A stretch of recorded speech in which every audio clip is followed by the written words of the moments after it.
తలుచుకుంటే చాలును ఓ యేసు నీ ప్రేమ జల జల జల రాలును కృతజ్ఞత కన్నీళ్ళు తలుచుకుంటే చాలును కరిగించును రాళ్ళను కల్వరి స్వరము ఇది కల్వరి స్వరము తలుచుకుంటే చాలును ఓ యేసు నీ ప్రేమ జల జల జల రాలును కృతజ్ఞత కన్నీళ్ళు తలుచుకుంటే చాలును.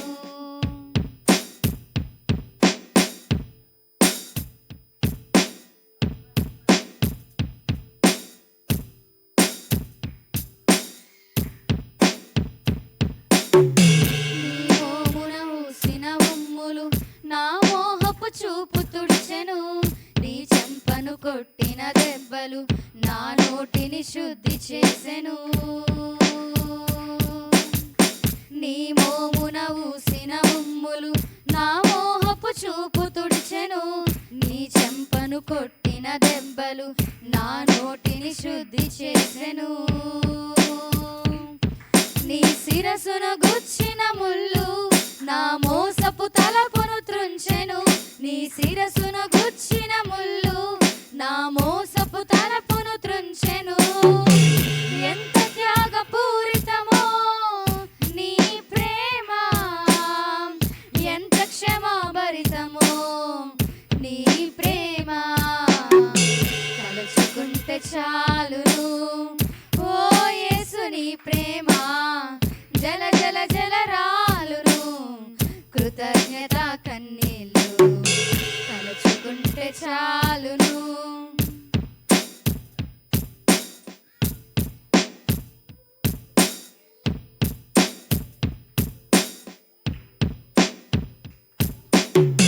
నీ దేహము చీరిన కొరడా నా కామమును చీల్చెను నీ చేతుల కాళ్ళకు మేకులు నా చీకటి దారి మూసెను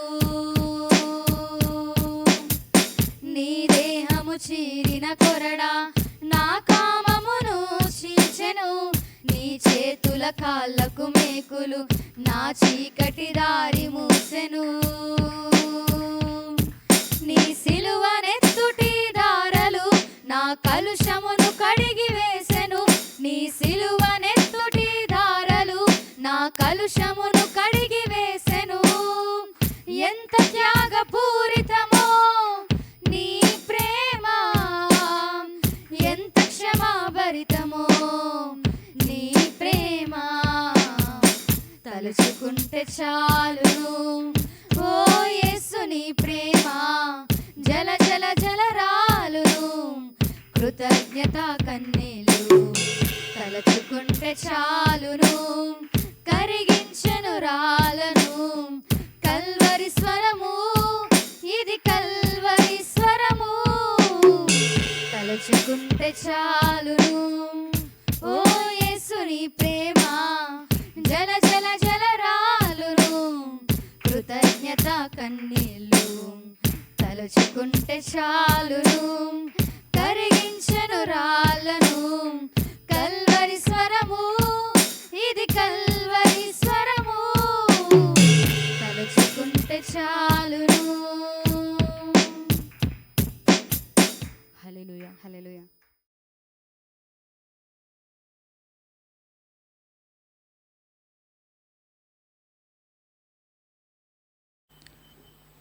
యాభైవ దావీదు కీర్తన 1 నుంచి 10 వచనాలు మనం 12 వచనాలు మనం ఉత్తరపచ్చుత్రాలుగా మనం మార్చి చదువుకున్నాం. హల్లెలూయా. దేవాది దేవుడైన యెహోవా ఆజ్ఞ ఇచ్చుచున్నాడు. తూర్పు దిక్కు మొదలుకొని పడమట దిక్కు వరకు భూమి నివాసులను రమ్మని ఆయన పిలుచుచున్నాడు.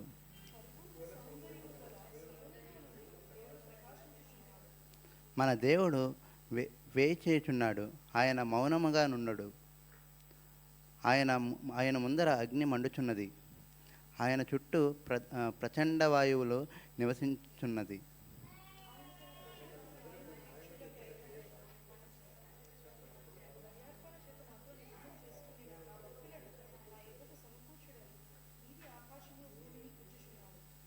దేవుడు తానే న్యాయకర్త అయి ఉన్నాడు. ఆకాశం ఆయన నీతిని తెలియచేయుచున్నది.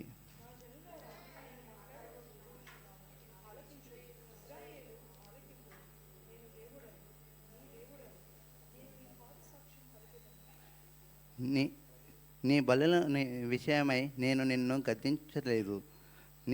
నీ దహన బలులు నిశ్చయము నా ఎదుట కనబడుచున్నవి.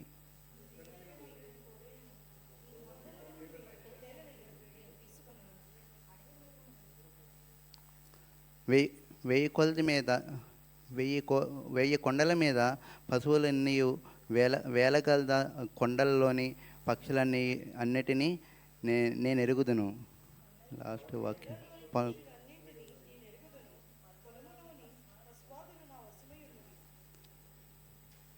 లోకమును దాన్ని పరిపూర్ణతయు నావే.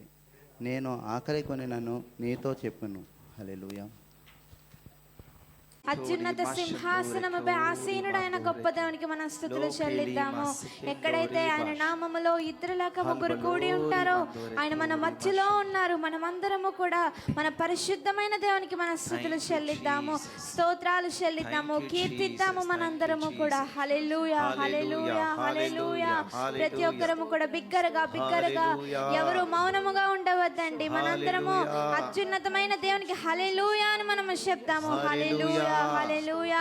మన చేతులు పైకెత్తి, మన రెండు చేతులు పైకెత్తి, దేవా మా ఆరాధన నీకేనైనా తండ్రి, మా స్తుతులు నీకేనైనా తండ్రి ప్రభువా. హల్లెలూయా, హల్లెలూయా, హల్లెలూయా, హల్లెలూయా, హల్లెలూయా. నీకే వందనాలు యేసయ్యా. ఆయన పరిశుద్ధాలయమందు,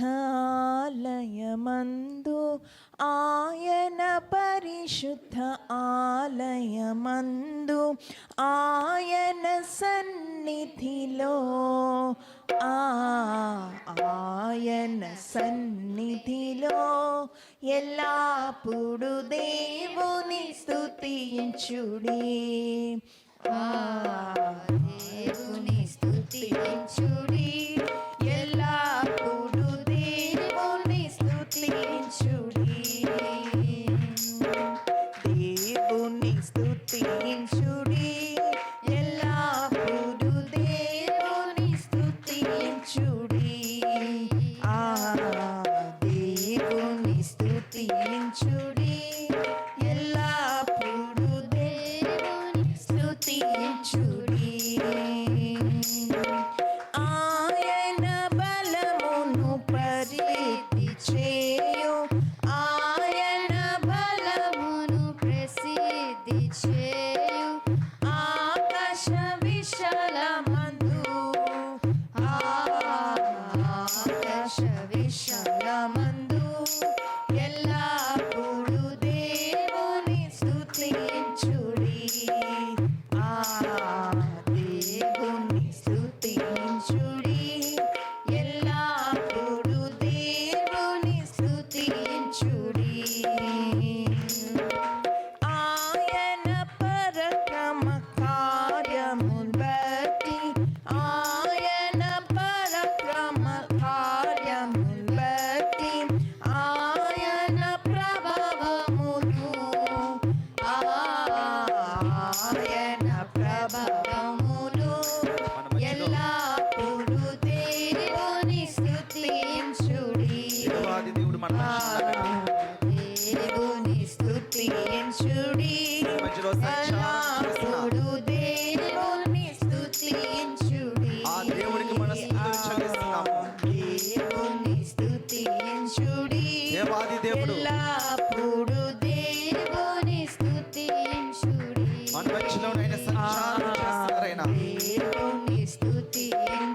యేసయ్యా యేసయ్యా యేసయ్యా పవిత్రమైన నామము. స్తోత్రము. ఆ నామం జపిస్తే కష్టము పవిత్రత. కలిగిన నష్టము కలిగిన తండ్రిని స్తుతించెదము. కష్టము కలిగిన నష్టము కలిగిన తండ్రిని స్తుతించెదము. యేసయ్యా స్తోత్రము. శక్తివంతమైన నామం అది. యేసయ్యా స్తోత్రము. యేసయ్యా స్తోత్రము. యేసయ్యా స్తోత్రము. దావీదు వలె నాట్యమాడి తండ్రిని స్తుతించెదము. దావీదు వలె నాట్యమాడి తండ్రిని స్తుతించెదము. పరిశుద్ధ రక్తముతో పాపము కడిగిన తండ్రిని స్తుతించెదము. పరిశుద్ధ రక్తము.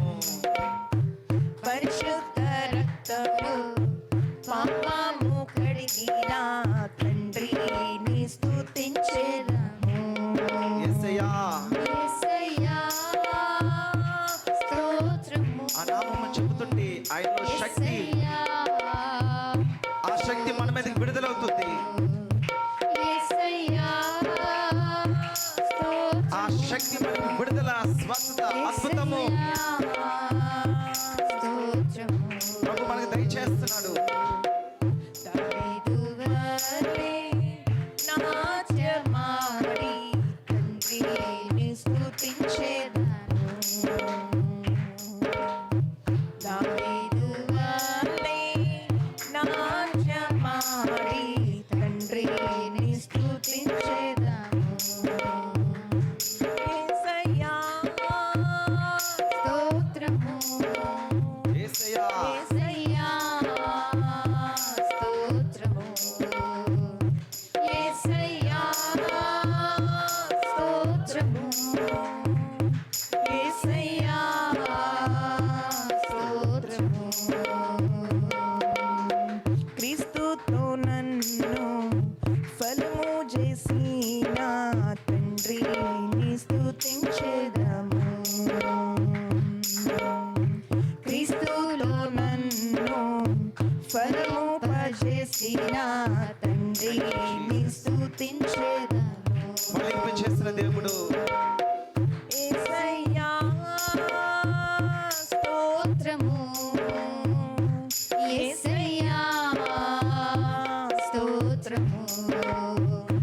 యేసయ్యా స్తోత్రము. యేసయ్యా స్తోత్రము. దావీదు వలె నాట్యమాడి తండ్రిని స్తుతించెదము. దావీదు వలె నాట్యమాడి తండ్రిని స్తుతించెదము. యేసయ్యా స్తోత్రము. యేసయ్యా స్తోత్రము. యేసయ్యా స్తోత్రము.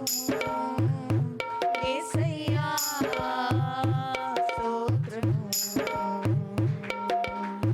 దావీదు వలె నాట్యమాడి తండ్రిని స్తుతించెదము. దావీదు వలె నాట్యమాడి తండ్రిని స్తుతించెదము. దావీదు వలె నాట్యమాడి తండ్రిని స్తుతించెదము. దావీదు వలె నాట్యమాడి తండ్రిని స్తుతించెదము. యేసయ్యా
స్తుతించేదాము యేసయ్యా. యేసయ్యా స్తోత్రము యేసయ్యా స్తోత్రము యేసయ్యా. యేసయ్యా స్తోత్రము యేసయ్యా. యేసయ్యా స్తోత్రము యేసయ్యా స్తోత్రము థ్యాంక్ యూ లార్డ్. యేసయ్యా పరిశుద్ధుడా. స్తోత్రము యేసయ్యా. యేసయ్యా యేసయ్యా నీకు స్తోత్రం నాన్న. యేసయ్యా Holy Spirit, Holy Spirit God. Hallelujah, hallelujah, hallelujah, hallelujah. మా మధ్యలో సంచారము చేయుచున్న దేవా, మా మధ్యలో సంచారము చేయుచున్న దేవా, తండ్రి నీకే మా స్తోత్రములు. యేసయ్యా నీకు స్తోత్రములు. తండ్రి నీకు స్తోత్రములు. త్రియేక దేవానికి స్తోత్రములు నాన్న. దేవానికి వందనాలు. నీ సన్నిధి మాతో ఉంచావు, నాలో ఉంచావు రాజా, నీకే స్తోత్రములు నాన్న. ఏది సత్యమో, ఏది అసత్యమో, ఏ మార్గము శ్రేష్టమో, ఏ తీర్మానం శ్రేష్టమో ప్రభా నీ అవగాహనలో మమ్మల్ని నడిపిస్తున్నావు రాజా, నీకు స్తోత్రాలు. పరిశుద్ధాత్ముడా నీకు వందనాలు చెల్లిస్తున్నామయ్యా. పరిశుద్ధాత్ముడానికి స్తుతులు చెల్లిస్తున్నాము, స్తోత్రాలు చెల్లిస్తున్నాము, వందనాలు చెల్లిస్తున్నాము నాన్న. యేసయ్యా నీకు స్తోత్రములు నాన్న. ఈరోజు కూడి వచ్చిన మేమందరము కూడా దేవా మా హృదయపూర్వకముగా మనసారా తండ్రి నీకు వందనాలు. ప్రభా నువ్వేదో మాకు కార్యాలు జరిగిస్తావు, అద్భుతాలు జరిగిస్తావని కాదు, కానీ ప్రభా నువ్వు మాకు తండ్రివి కాబట్టి దేవా, నీ మీ కుమారులము కుమార్తెలము కాబట్టి ప్రభా నీవు మా కొరకు ఆల్రెడీ నువ్వు చేయాల్సిన కార్యము నువ్వు చేసి ముగించావు కాబట్టి ప్రభా యేసయ్యా నీకే స్తోత్రము. సత్య మార్గము మా చేతిలో నువ్వు పెట్టావు, సత్య సువార్త సత్య గ్రంథము మా చేతిలో పెట్టావు నాన్న. యేసయ్యా నీకు స్తోత్రము నాన్న. పరిశుద్ధుడా ప్రేమగల మా తండ్రి ప్రభు, ఎవరైతే కూడి వచ్చినారో వారందరూ కూడా ఆత్మతో సత్యముతో ఇలా తాకబడి ఉన్నారు. ఎవరైతే వారి శరీరంలో దేహంలో అనారోగ్యం ఉన్నదో నజరేయుడైన యేసు నామములో ఆల్రెడీ స్వస్థతలు జరిగిపోయినాయి. హల్లెలూయా, హల్లెలూయా. ప్రభు మాట్లాడుతున్నాడు, దేవుడు స్వస్థపరిచేసాడు. ఆయన శక్తివంతమైన నామాన్ని ఎప్పుడైతే మనము మన నోట ఉచ్చరించామో స్వస్థత జరిగిపోయింది, విడుదల జరిగిపోయింది. హల్లెలూయా. సాక్ష్యములే మిగిలి ఉన్నాయి. దేవానికి స్తోత్రం తండ్రి. అటు రీతిగా మేమందరము కూడా నీ కార్యములకు నీ ఉనికినికి దేవా నీ ప్రేమకు మేము సాక్షులుగా ఈ లోకంలో జీవించలాగన మమ్మల్ని అందరూ కూడా బలపరిచి నడిపించి ప్రభా నీ వాక్కును నీ వాక్యమును ఇక్కడ వినిపింపచేసే నీ దాసుడుగా నన్ను మరుగుపరిచి పరిశుద్ధాత్ముడా నీ వాక్కును ఇక్కడ విడుదల చేసి నడిపించే కృప చూపమని మహిమా ఘనత ప్రభావాల్ని ఆరోపిస్తూ యేసుక్రీస్తు అతి శ్రేష్టమైన నామంలో స్తుతించి ప్రార్థించి స్తుతి ఆరాధన మీకు సమర్పించుకున్న మా ప్రియ పరలోకపు తండ్రి.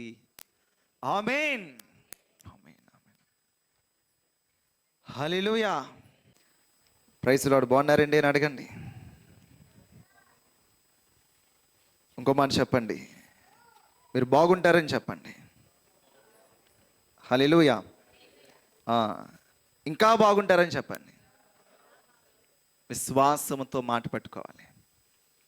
జీవ మరణాలు నాలుక వశం అనుకున్నప్పుడు శ్రేష్టమైన జీవంతో కూడిన మాటలు వచ్చినప్పుడు వాటిని పట్టుకుని రిసీవ్ చేసుకోవడం. ఎస్, ఆమేన్. ఇంకా బాగుంటాను యేసునామంలో. హల్లెలూయా. ఇంకా సంతోషంగా ఉంటాను యేసునామంలో. అటు కృపలో మనం ఇంకా దేవుడి సన్నిధిలో మనం విశ్వాసంతో మనం నిలబడాలి. ఖచ్చితంగా ఖచ్చితంగా ఆయన గొప్ప కార్యాలు మన విషయంలో అయినా జరిగిస్తూ ఉంటారు. హల్లెలూయా. ఈరోజు దేవుని ఒక వాక్యంలోంచి కొన్ని సత్యాలు మనం తెలుసుకోవడానికి ప్రయత్నం చేద్దాం. ఎందుకంటే ఇప్పుడు మన వాక్యం విన్న తర్వాత తెల్లవారిన తర్వాత తెల్లవారు లేచిన దగ్గర నుంచి మనము గడుస్తున్న ప్రతి నిమిషంలో కూడా ఒక పక్క ప్రభు పరిశుద్ధాత్మతో, లేకపోతే ఇంకో పక్క అపవాది దురాత్మలతో, ఈ రెండిటి మధ్యలో కూడా మనము దేవుని గెలిపిస్తూ అపవాది తంత్రాలు లయపరుస్తూ మన విశ్వాసాన్ని ఏ రోజుకు ఆ రోజు మనం కనపరుచుకోవాలి. దేవుడి ఎదుట నిర్దోషులుగా మనం నిలబడాలి. ఇది ఆత్మీయ పోరాటము. ఇది ఒక్కరోజు కాదు, 2 రోజులు కాదు, చివరి వరకు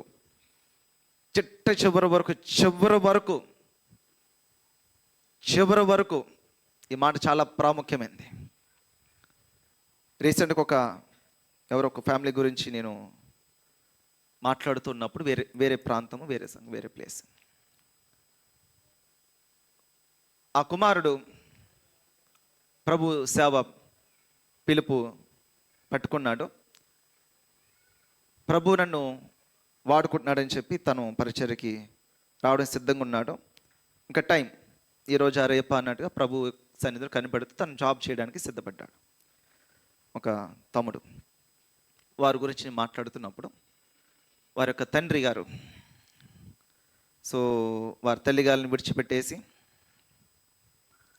దేవుని విడిచిపెట్టేసి, లోకంలో కుటుంబాన్ని విడిచిపెట్టేశారు, దేవుడిని విడిచిపెట్టేశారు. వారి దేవుళ్ళలో పరిచర్యలో కూడా వాడబడే కుటుంబాల్లో ఒక కుటుంబం అది. నేను చెప్తున్న విషయం దాదాపు 12-13 సంవత్సరాల క్రితం తర్వాత విషయం. అప్పుడు బలంగా వాడబడుతుండేవారు దేవుడి విశ్వాసంలో. మంచి విశ్వాసులు, మంచి విశ్వాసంతో కూడిన కుటుంబంలో కూడా వారు అద్దుకుండేవారు. వారి కుటుంబం కూడా, హౌస్ కూడా. రీసెంట్గా నేను విన్నప్పుడు వారి గురించి, వాళ్ళు ఆటో డ్రైవ్ చేసేవాళ్ళు, కుటుంబాన్ని విడిచిపెట్టేశారు. ఫ్యామిలీ హైదరాబాద్లో సెటిల్ అయ్యారన్న విషయం తెలిసింది. తండ్రి ప్రభుకు దూరంగా ఉన్నారు, త్రాగుడికి వాటికి కూడా. అంటే మేబీ ఎక్కడో ఏదో అపవాది యొక్క తంత్రాలకో లేకపోతే దేనికి విషయంలో బహుశా మరి ఏం జరిగిందో మనకి హిస్టరీ తెలియదు కానీ, బట్ ప్రజెంట్ ఏంటనే విషయమే మనకు తెలిసింది. ఇప్పుడు ఇలాగ ఉన్నారు, అప్పుడు అలాగ ఉండేవారు కదా, ఇప్పుడు ఇలాగ ఉన్నారు. బట్ ఈ గ్యాప్లో ఏం జరిగిందో మనకు తెలియదు. కాబట్టి మనం ఏం చేయాలి? అంతము వరకు మనము కొనసాగించబడాలి, అంతము వరకు కూడా. ఎందుకో తెలుసా? అపవాది తంత్రాలు మనం తెలుసుకోవాలి, పట్టుకోవాలి. మన శత్రువు గురించి మనం తెలుసుకోవాలి, శత్రువు బలబలగాలు మనం మన ప్రభు గురించి మనం తెలుసుకుంటూ, ప్రభు తన వాక్యంలో ఏ విషయాలైతే సత్యము, వాడి చరిత్ర గురించి మనకెందుకు? సాతాను బైబిల్ ఏది చెప్తుందో సాతాను గురించి, లేకపోతే విశ్వాస గురించి, సాతాను ఎలా ట్రీట్ చేయాలి, ఎంతవరకు ట్రీట్ చేయాలి, ఎలా పట్టుకోవాలి, ఏది అపవాది సంబంధం, బైబిల్ ఎంతవరకు ఆలోచించమందో సాతాను అంతవరకే మనం ఆలోచన చేస్తాం. ఈ సత్యం మనం తెలుసుకోకపోతే, సత్యం మనం అవిశ్వాసంలో లేకపోతే అందులోనే భజన పడే ప్రమాదం ఉంది. మన విశ్వాస పోరాటాన్ని పోరాడుతూ చివరి వరకు కొనసాగించుకుంటూ దాన్ని కడముట్టించాలి, తుదముట్టించాలి, విశ్వాసంతో తుదముట్టించాలి, ఫేత్తో దేవుడు చూపుతూ దాన్ని తుదముట్టించాలి. ఏది ఏమైనా సరే అది తుదముట్టించాలి. ఏది ఏమవుతున్నా సరే దాని కొరకు మనం ఎంతవరకు తగ్గడానికన్నా, దాని కొరకు ఎంతవరకు విడిచిపెట్టడానికన్నా, దాని కొరకు ఎంతవరకైనా మనం ప్రయాసపడ్డానికన్నా మనం సిద్ధపడే ఆత్మీయ జీవితం మనం సంపాదించుకోవాలి. చేసేస్తాం అనుకుంటాం, కానీ పరిస్థితి వచ్చిన తర్వాత ప్రభు క్షమించినంటాం. ఎందుకంటాం ఆ మాట? ఏదో జరిగిందనమాట.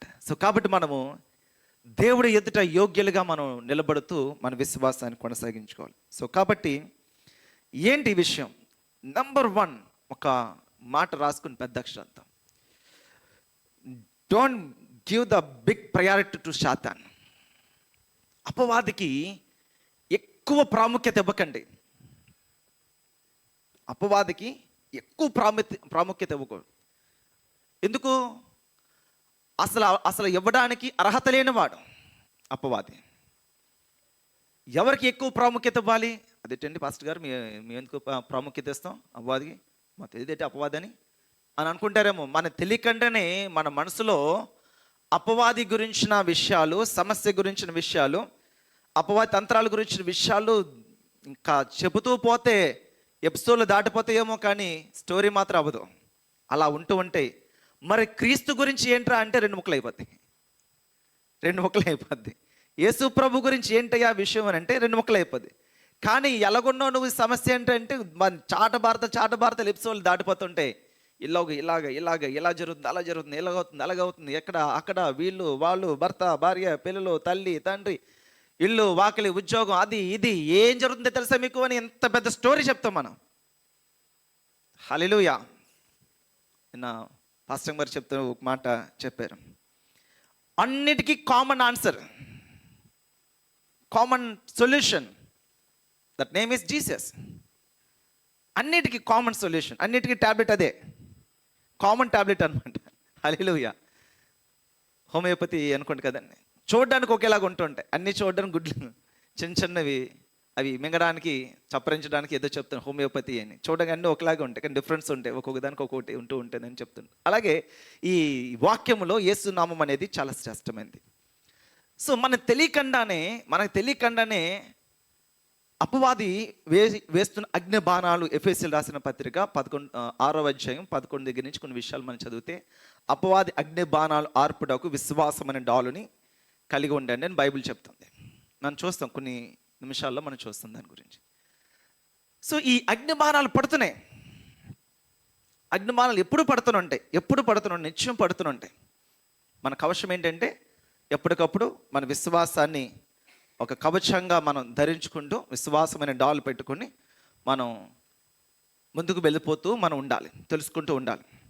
సో కాబట్టి అపవాది నథింగ్ చెప్పడం, అందరూ కూడా అపవాది నథింగ్, ఏమీ కాదు అని చెప్పండి. అపవాది ఏమీ కాదు, నథింగ్, అబ్సల్యూట్లీ నథింగ్. కేర్ చేయట్లేదు.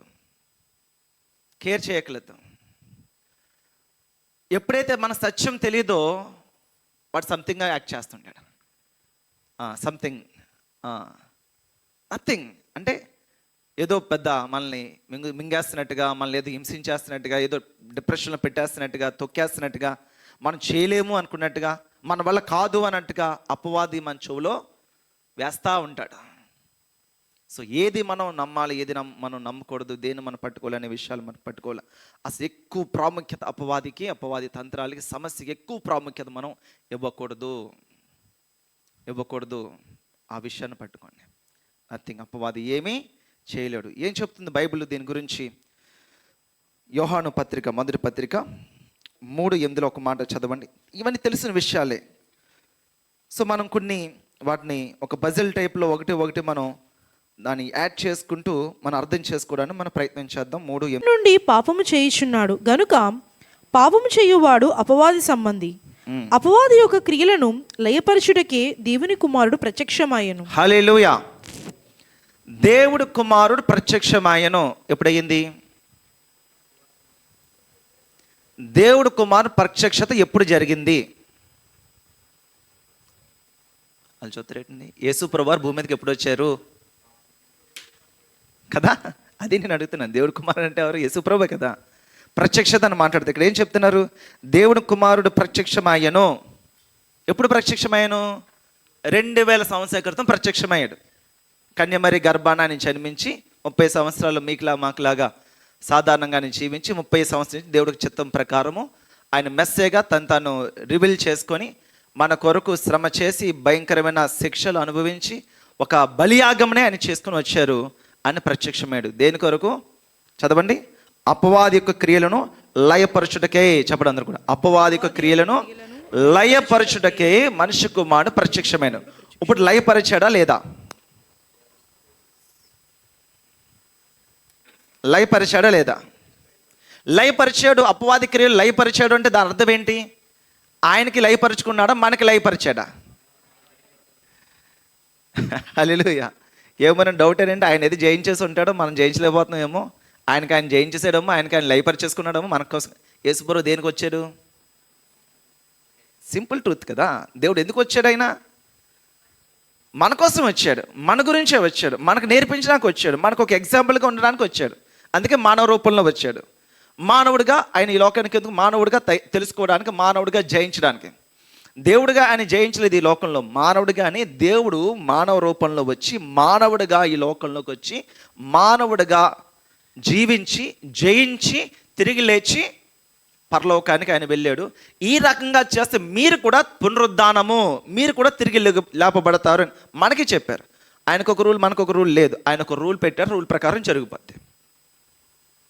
ఇప్పుడు ఈ సత్యం మనం తెలుసుకుందాం.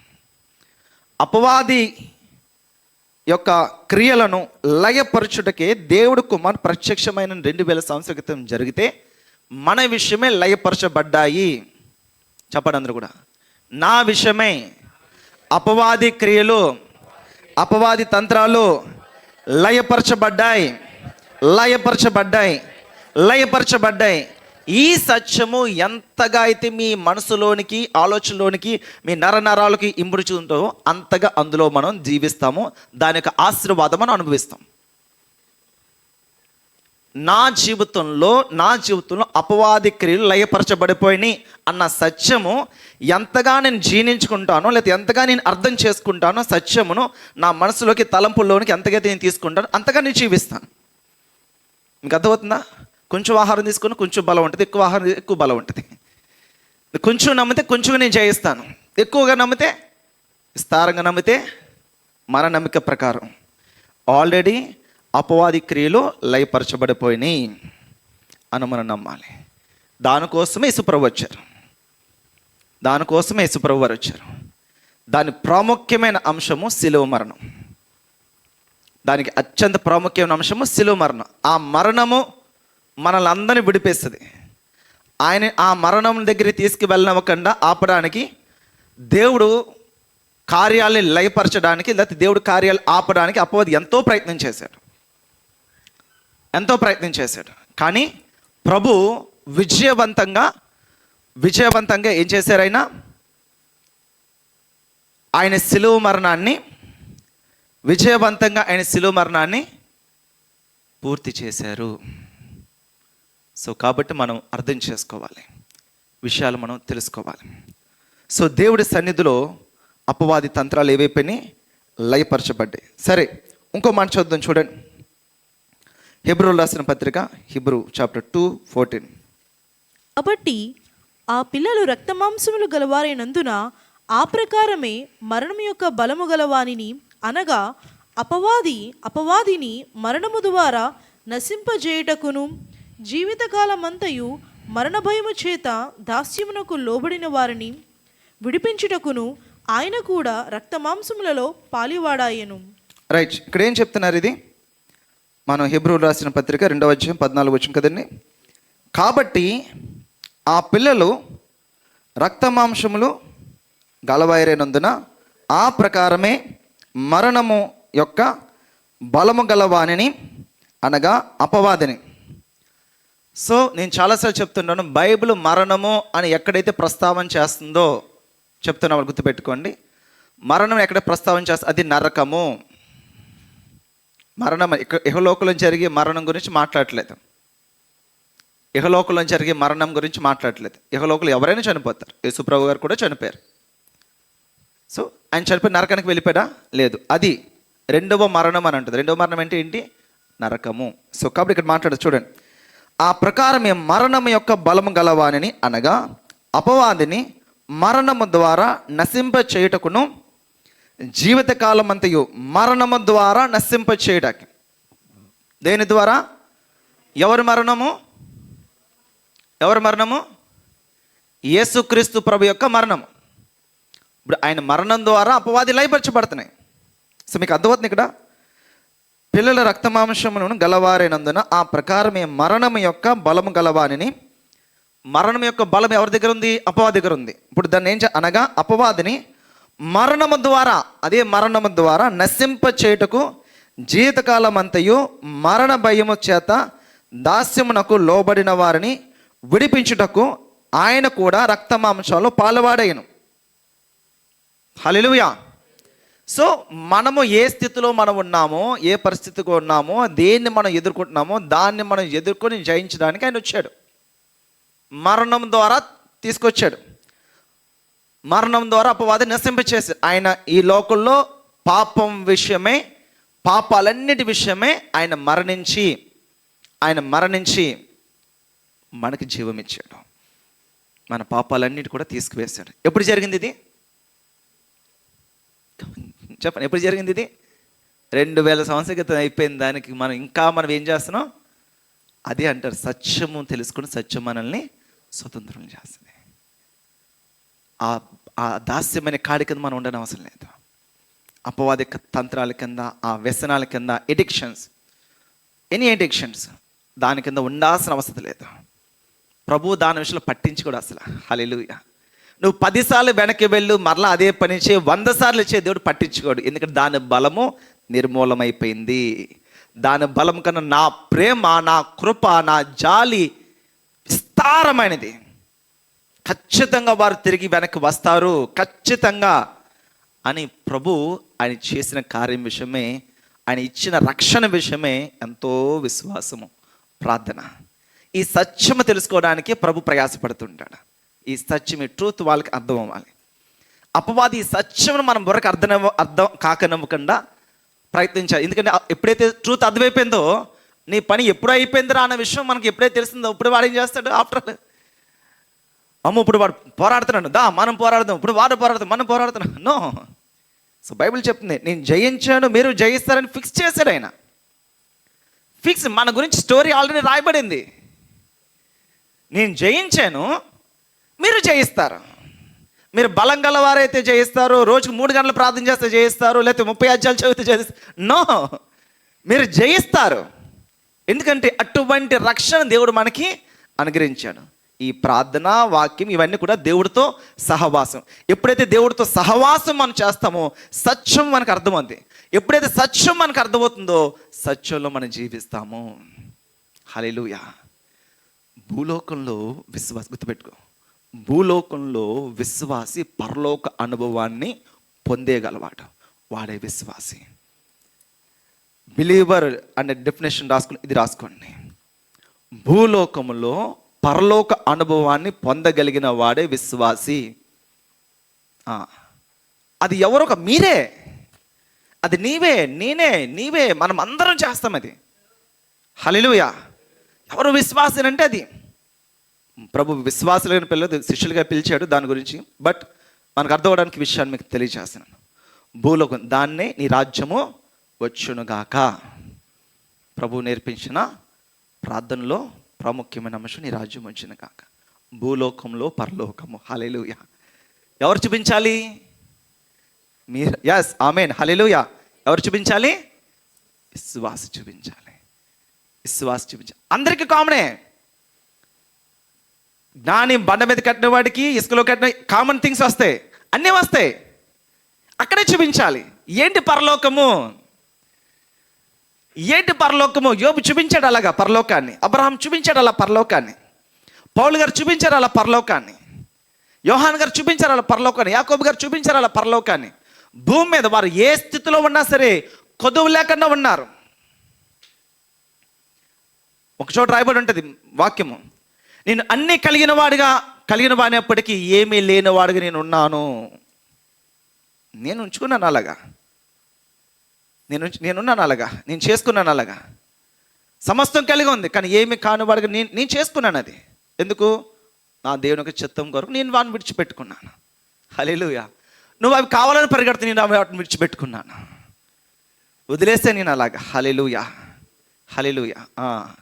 సో సత్యము మనం అర్థం చేసుకుందాము. ఈరోజు దేవుడు కుటుంబాల్లో చాలా పురాతనమైన, లేకపోతే చాలా ఏళ్ల తరబడి పేరుకుపోయిన, తుప్పు పట్టిన కాడులు విరగొడుతున్నట్టు ప్రభు చూపిస్తున్నాడు. హల్లెలూయా. ఆ కాడులు తుప్పు పట్టిపోయిన ఎప్పుడో ఎన్నో దినాలను బట్టి, నెలలు బట్టి దేవుడు వాటి నుంచి విడుదలిస్తున్నాడమ్మా. మీకు అందరికి దేవుడు విడుదలిస్తున్నాడు. ఎప్పుడు తెలుసా? when you know the truth. సత్యం మనకు అర్థమైనప్పుడు. ఎస్, అపవాది నథింగ్. చెప్పండి మరలా, అపవాది నథింగ్, అబ్సల్యూట్లీ నథింగ్. అపవాది ఏమీ కాదు అసలు. అపవాది తలకు చెదదొక్కేశాడు ప్రభు. ఏమీ కాదు. చదవండి ఒకసారి 3వ వచనం, కొలొస్సీయులు రాసిన పత్రిక, కొలొస్సియన్స్ chapter 2 verse 14. Hallelujah. Thank you, Holy Spirit. Thank you, Holy Spirit. Speak in tongues. Speak in tongues. Come on. Hallelujah. Be in spirit. Be in spirit. Don't miss the word. Be connected to the Holy Spirit. Yes, come on. 2:14 and 15. కొలెషియలు రాసిన పత్రిక 2వ అధ్యాయము 14-15. మరియు అపరాధముల వలనను శరీరమందు సున్నతి పొందక ఉండుట వలనను మీరు మృతులై ఉండగా దేవుడు వ్రాతరూపకమైన ఆజ్ఞల వలన మన మీద రుణముగాను మనకు విరోధముగాను ఉండిన పత్రమును మేకులతో సిలువకు కొట్టి దాని మీది చేతి వ్రాతను తుడిచివేసి మనకు అడ్డము లేకుండా దానిని ఎత్తివేసి మన అపరాధములన్నింటినీ క్షమించి ఆయనతో కూడా మిమ్మును జీవింపచేసెను. ఆయన ప్రధానులను అధికారులను నిరాయుధులుగా చేసి సిలువ చేత జయోత్సాహముతో వారిని పట్టి తెచ్చి బాహాటముగా వేడుకకు కనుపరిచెను. హల్లెలూయా. గట్టిగా చప్పలు కొడదామండి. హల్లెలూయా. అసలు దేవుడు మనం వాక్యం చదువుతున్నప్పుడు maybe the time will come, ఇటువంటి ఎలా మిస్ చేసామా అనిపిస్తుంది. ఇటువంటి వాక్యాలు ఎలా మిస్ చేసుకుని మనం చదువుకుంటూ అంటే ఇక్కడ ఏమైంది, బుర్రతో మైండ్తో చదువుకుంటూ వెళ్ళిపోయాం అంతే. చదవచ్చుగా చదువుకుంటూ వెళ్ళిపోయాం ఆత్మ గ్రహింపులాగా. చూడండి ఒకసారి. అపరాధముల వలనను శరీరమందు సున్నతి పొందక ఉండుట వలనను మీరు మృతులై ఉండగా దేవుడు వ్రాతరూపకమైన ఆజ్ఞల వలన మన మీద రుణముగాను మనకు విరోధముగాను నుండిన పత్రములు ఏంటవి చదవండి మరలా. మన మీద రుణముగాను వ్రాత రూపకమైన ఆజ్ఞల వలన, అంటే ఆజ్ఞ అతిక్రమించడం వల్ల దేవుడు వాక్యానికి వ్యతిరేకంగా ఉండటం వల్ల జరిగిన విషయం. రుణములుగాను మనకు విరోధముగాను ఉండిన పత్రములను మేకులతో సిలువకు కొట్టి. హల్లెలూయా. హల్లెలూయా. మేకులతో ఏంటవి? మనకి విరోధంగా, దేవుడి చిత్తానికి విరుద్ధంగా మన మీద నేరారోపణ జరుగుతున్న రుణములుగాను మనకు విరోధముగా ఉండిన పత్రాలన్నీ కూడా, అంటే ఈక్వల్గా మన పాపములన్నీ, మన పాపపు చిట్ట, మనుషుల యొక్క పాపపు చిట్టాలన్నీ కూడా, పత్రాలన్నీ కూడా ఏం చేశారంట? మేకులతో సిలువకు కొట్టి. హల్లెలూయా. దాని మీద చేరాతను తుడిచివేసి, దాని మీద ఏదైతే రాయబడి దాన్ని తుడిచివేసి మనకు అడ్డము లేకుండా దానిని ఎత్తివేసి. ఎప్పుడు జరిగింది ఇది? ఎప్పుడు జరిగింది? మేకులు ఎప్పుడు కొట్టారు? బా, దేవుడు యేసు ప్రభువారు మనకి అనుగ్రహించిన రక్షణ మార్గం యొక్క సత్యము మనం ఇంకా క్లియర్గా మనం తెలుసుకోలేదు. హల్లెలూయా. ఎటువంటి మార్గం తెరిచాడో, ఎటువంటి సత్యాన్ని మనకు తెలియచేస్తున్నాడో, ఎటువంటి అద్భుతాన్ని యేసు ప్రభు భూమి మీదకి వచ్చి ఇంకా పెండింగ్ ఎక్కడ ఉంటుందండి? ఎండింగ్ లేకుండా. హల్లెలూయా. ఏమైనా పెండింగ్ ఉంటుందండి? ప్రభు దేనికి వచ్చాడు? తండ్రికి మనకి తెగిపోయిన సంబంధము తెగిపోవడం వల్ల, అపవాది వల్ల, లేకపోతే ఆదాము వల్ల, లేకపోతే అవ్వ వల్ల తెగిపోయింది. ఆ పండు తినడం వల్ల మొత్తం మీద వాట్ ఎవర్ ఇట్ మేబీ తెగిపోయింది. దేవుడికి మనకి సంబంధం తెగిపోయింది. దానివల్ల మనం ప్రభుతో ప్రభు మహిమలో ఉండాల్సిన మనము, దేవుడు మహిమను ఒక దుప్పటిగా కప్పుకొని ఉండాల్సిన మనం ఎలాగున్నాం? ఆ బంధము తెగిపోయి మహిమను కోల్పోయి కేవలం శరీరాందారుగా కనబడ్డాము. అందుకే వారు సిగ్గు వేసింది. ఆ మహిమను కోల్పోయింది. అంటే ఒక లైట్ 1000 వాట్ బల్బ్ ఎలాగైతే మన లోపల నుంచి ఎలా వెలుగు వస్తుంది అనుకో, శరీరం ఎక్కడ కనబడుతుంది? లైట్ ఏం కనబడుతుంది? చూద్దామా? అద్దం ఎక్కడ ఉంది? లైట్లో చూడగలుగుతామా? అంత వెలుగుతున్నారు దేవుడు మహిమతో. ఎప్పుడైతే మహిమను వాళ్ళు కోల్పోయారో అప్పుడు వారు దిగంబరాలు అన్న విషయం వాళ్ళకి అర్థమైంది, తెలిసింది. దేవుడు మహిమ వారిని కప్పివేసింది. హల్లెలూయా. మహిమ, సత్యము, ప్రేమ, ఆయన మహిమ కప్పివేసింది. రైట్. సో ఇక్కడ ఏం చెప్తున్నారు దేవుడు? మనకు అడ్డం లేకుండా దానిని ఎత్తివేసి, ఇంక అడ్డం లేదు, దాన్ని ఎత్తివేసి మన అపరాధములన్నిటినీ క్షమిస్తాను కాదు, క్షమించి. ఇది పాస్ట్ జరుగుతున్న విషయం. క్షమించి అనే స్టోరీ ఉంది అక్కడ. ఆయనతో కూడా మిమ్మల్ని జీవింప చేశాను. హల్లెలూయా. ఆయన ఇప్పుడు జీవిస్తున్నాడు. ఎలా జీవిస్తున్నాడు? మృత్యుంజయుడే జీవిస్తున్నాడు. ఇదేంటిది? కొలస్సీ పత్రిక. యేసు ప్రభువు ఆరోహణ వైపు వెళ్ళిపోయిన చాలా కాలం తర్వాత జరిగిన విషయము. అపోస్తలుడైన పౌలు గారు ప్రభుతో 3 సంవత్సరాలు, ఆయన ఆరోహణం అయిపోయిన తర్వాత శిష్యుల పరిచర్య ఎక్కడో చేస్తున్నప్పుడు ఎప్పుడో క్రైస్తవులు ఎక్కువ అవుతున్నారు, ఎవరు వీళ్ళని బయటకు ఎప్పుడో వచ్చాడు బాబు, ఎన్నో నెలలో సంవత్సరాలు బహుశా క్రైస్తవులు హింసించాడు, కొట్టాడు, ఏవేవో చేసుకొచ్చాడు. ఆ తర్వాత దమస్కు మార్గంలో యేసుప్రభువారు దర్శించాడు. అక్కడి నుంచి దర్శించిన తర్వాత కొన్ని దినాలు వీరితో పాటు అక్కడి నుంచి అరేబియాకి వెళ్ళిపోయి 3 సంవత్సరాలు ఎవరికి కనబడకుండా నేరుగా దేవుడితో కూర్చుని అనేక ప్రత్యక్షతలు పొందుకుని ఆ తర్వాత వచ్చి ఈ పత్రికలను రాశారు. ఎంతకాలం తర్వాతో. హల్లెలూయా. ఇది రాస్తున్న వాక్యం. ఆయనతో కూడా మిమ్మల్ని అంటే ఆయన జీవింపచేస్తున్నాడు, ఆయన జీవిస్తున్నాడు, మరణాన్ని జయించి ఆయన జీవిస్తున్నాడు. ఇప్పుడు మనకేం చెప్తున్నాడు? ఆయనతో కూడా మిమ్మను జీవింపచేసెను. జీవింపచేసానా? హల్లెలూయా. జీవింపచేసెను. పౌలు అక్కడ జీవిస్తున్నాడు. అలాగా పౌలు అక్కడ జీవిస్తున్నాడు. ఎటువంటి అభిషేకం చూడండి. పౌలు మరణిస్తాడు. పౌలు చితక కొడేస్తారు, చితక బాధేస్తారు.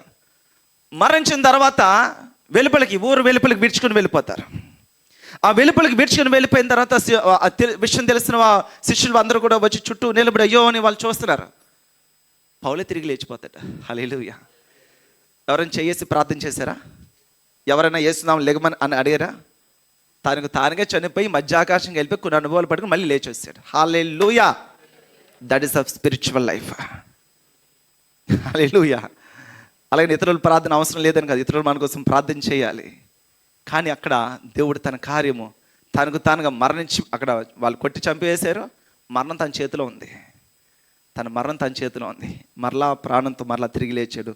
ఎక్కడిదో కొట్టారు, మళ్ళీ అక్కడికే వెళ్ళి సువార్త చెప్తున్నాడు. హల్లెలూయా. ఆయనతో కూడా జీవములో ఆయనతో కూడా మిమ్మల్ని జీవింపచేసెను. మనం జీవింపచేయాలి.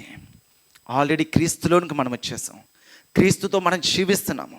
ఇక్కడ ట్రూత్ని మనం అండర్స్టాండ్ పట్టుకోవాలి. వీటిని దీని గురించిన అవగాహన మనం మనసారా, మన తలంపుల నిండా మన నరనరాలు ఇముడ్చుకోవాలి. ఎప్పుడైతే దీంతో మనం నింపుకున్నామో ఇక అపవాద తంత్రాలు అసలు లేదు. అసలు మాటే మర్చిపోండి. అసలు అపవాదన మాటే మర్చిపోండి. No need. హల్లెలూయా. అన్ని యేసు నామములో జరగాల్సిందే. ఒక వేటికి ఏంటంటే, ప్రభా ఇది ఓకేనా కాదా, ఇది నీ చిత్తమా కాదా, నీ చిత్తం, అది ఏదైనా సరే జరగాల్సిందే. ఆమేన్. చూడండి, మనది మిమ్మల్ని జీవింపచేసెను. ఆయన ప్రధానులను అధికారులను నిరాయుధులుగా చేసెను. ఈ ప్రధానులు అధికారులు మాట ఎక్కడ మనం చదువుతాం? ఎఫెసీయులు రాసిన పత్రికలో 6వ అధ్యాయంలో ఆకాశ మండల దురాత్మ సమూహములను అధికారులను ప్రధానులతోనూ మనం పోరాడుతున్నాం ఉంటుంది. అంటే ఈ ప్రధానులు అంటే ఎవరు? ఇక్కడ అధికారులు కాదండి. హల్లెలూయా. చూడండి, ప్రధానులను అధికారులను నిరాయుధులుగా చేసి, నిరాయుధుడు అంటే వాడి దగ్గర ఏ ఆయుధం లేడు. అదే చెప్పాను, నథింగ్. అపవాది నథింగ్, ఏమీ చేయలేడు అపవాది. హల్లెలూయా. ఏ రూపంలో వచ్చినా ఏమీ చేయలేడు. వ్యాధి రూపంలో వచ్చిన ఏమీ చేయలేడు, అనారోగ్య రూపంలో వచ్చిన ఏమీ చేయలేడు, లేకపోతే ధన రూపంలో, లేమి రూపంలో వచ్చిన ఏమీ చేయలేడు, ఇంకొక రూపంలో ఏ రూపంలో రాని ఏమీ చేయలేడు. ఎందుకంటే అతను ఏమీ లేదు, చేయడానికి ఏమీ లేదు అక్కడ. హల్లెలూయా. దేవుడు అలా చేశాడు. చేతులు కాళ్ళు మొత్తం తల చితగొట్టేశాడు అంతే. అటువంటి గొప్ప రక్షణ దేవుడు మనకి ఇచ్చాడు. దేవుడు ఈరోజు చాలా బలంగా, నేను వింటున్నప్పుడు నేనే చాలా ఎక్సైట్ అయిపోతున్నాను. It's very powerful message and separate the short message. దేవుడు మాట్లాడుతున్నాడు. హల్లెలూయా. ప్రధానులను అధికారులను నిరాయుధులుగా చేసి సిలువ చేత జయోత్సాహముతో వారిని పట్టి తెచ్చి బాహాటముగా వేడుకకు కనపరిచెను. హల్లెలూయా. వాళ్ళందరూ పట్టి తెచ్చి బాహాటముగా వేడుక, సెలబ్రేషన్. అపవాది అలాగే నిరాయుధుడైపోయాడు, ఎంత వేస్ట్ అయిపోయాడో ఇంకా లేదమ్మా మీ జీవితాలు లేదు. మరలా చెప్పండి, మీ జీవితాలు ఇంకా అపవాద తంత్రాలు లేవు అని చెప్పండి. అపవాద తంత్రాలు లేవు, అపవాద క్రియలు లేవు. వాళ్ళు ఏం చేస్తారంటే మన మనసుని మార్చివేసి ఏదో ఉంది అని అనుకుంటారు. కొంతమంది కొంచెం మతి సరిగ్గా లేనివాడు అక్కడ ఎవరో ఉన్నారనుకుంటారు. వాళ్ళు నిజానికి లేరు. వాళ్ళు అలాగా అపవాది కూడా ఏం చేస్తాడంటే మనలో ఏదో జరిగిపోతుంది, ఏదో అయిపోతుంది, మనం వేస్ట్, ఇంకా అవ్వదు కాదు అన్న ఆ స్థితిలోకి వెళ్ళిపోయేలాగా మనల్ని భ్రమపరుస్తుంటాడు. భ్రమపరచు దురాత్మ అని బైబిల్లో ఉంది, భ్రమపరచు ఆత్మ అని ఉంటుంది బైబిల్లో. సో ఇక్కడ మన సత్యము మనము పట్టుకోవాలి. సత్యం మనల్ని ఏం చేస్తుంది? స్వతంత్రులను మనం చేస్తుంది. హల్లెలూయా, హల్లెలూయా. ఇంకొక మాట మనం చదువుదాం, చూడండి, కమాన్. రోమీయులకు రాసిన పత్రిక 16:20, రోమన్స్ చాప్టర్ 16 verse 20. హల్లెలూయా, హల్లెలూయా. చివరికి మాట చదువుకు మనం నెక్స్ట్ టాపిక్లోకి మనం వెళ్ళిపోదాం. ఎస్ లార్డ్, హల్లెలూయా. సమాధానకర్తయగు దేవుడు శీఘ్రముగా సాతానును మీ కాళ్ళ క్రింద శీఘ్రముగా చితక త్రొక్కించెను. ఎవరి పాదాల కింద? ఇది మనం చదివిన, అందుకే నేను చెప్పాను, మన ఈ విషయాలు మనం చదివిన విషయాలే, కానీ చదివం కానీ సత్యము గ్రహించకుండా విడిచిపెట్టేసిన సూత్రాలు ఇవన్నీ కూడా. లేకపోతే ఇంకొంచెం సత్యం దగ్గర మనం వెళ్ళడానికి ఏమంటున్నారు ఇక్కడ? సమాధానకర్తకు దేవుడు, సమాధానకర్తకు దేవుడు, సమాధానకర్త దేవుడు మనం పిలిచిన పిలిపేంటి? Peace makers. సమాధానకర్త, యు ఆర్ పీస్ మేకర్స్. సమాధానకర్తకు దేవుడు సాతానును మీ కాళ్ళ క్రింద, ఇప్పుడు పక్క వాళ్ళ చెప్పండి, మీ కాళ్ళ క్రింద అని చెప్పండి, మీ కాళ్ళ క్రింద శీఘ్రముగా చితక దొక్కించును. హల్లెలూయా. చెప్పండి, పక్క వాళ్ళతో చెప్పారా? విశ్వాసం. సమాధానకర్తకు, మళ్ళీ చెప్పండి, సమాధానకర్తకు దేవుడు సాతానును ఏమండోయ్ మీ కాళ్ళ క్రింద అని చెప్పండి. వాడండి, వాళ్ళు కదపండి. మీ కాళ్ళ కింద చెత్త తొక్కిస్తాడు. నేను చెత్త తొక్కుతాను, పాస్టర్ గారు చెత్త తొక్కుతారు, ఇంకా ఎవరో వస్తుంది. నో, వాళ్ళ రెస్పాన్సిబిలిటీస్ ఉన్నాయి. వాళ్ళు వస్తారు, సేవకులు ఉంటారు, నడిపిస్తారు, నిలబెడతారు. ఓకే, ఇక్కడ ప్రభు మాట్లాడుతున్నాడు, ప్రభు దర్శనం వచ్చింది, తొక్కి. నో, అయిపోయింది ఇక్కడ. హల్లెలూయా. చెతక తొక్కించును, మన పాదముల కింద, నీ పాదములకి చెత్త తొక్కిస్తాడు. నీ చేత నేను ఎలాగైతే ఇబ్బంది పడుతున్నాడో నీ చేత తొక్కిస్తాడు. ఎంత ఇబ్బంది పెట్టాడా, ఎంత నలగొట్టాడా, ఎంత నీ ఆశ్రమం దోచుకున్నాడా, నువ్వే తొక్కుతావు, నీ చేత తొక్కిస్తాను. అంత వేస్ట్, లేకపోతే అంత నథింగ్ ఫెలో సాతాను. హల్లెలూయా, హల్లెలూయా. Come next point. హల్లెలూయా. 2 Timothy chapter 1:7. 2 Timothy. హల్లెలూయా. అపవాది అబ్సల్యూట్లీ నథింగ్. అసలు ఏ మాత్రం కూడా అర్హత లేని వారు, మన మాట కూడా మాట్లాడుకుని అర్హత లేని వారు. 2 Timothy chapter 1 verse 7. దేవుడు మనకు శక్తియు ప్రేమయు ఇంద్రియ నిగ్రహము గల ఆత్మని ఇచ్చెను గాని పిరికితనము గల ఆత్మని ఇయ్యలేదు. హల్లెలూయా. ఇప్పుడు మనము ఇంకొక ట్రూత్ మనం అర్థం చేసుకోవడానికి మనం ప్రయత్నం చేద్దాం. దేవుడు మనకిచ్చిన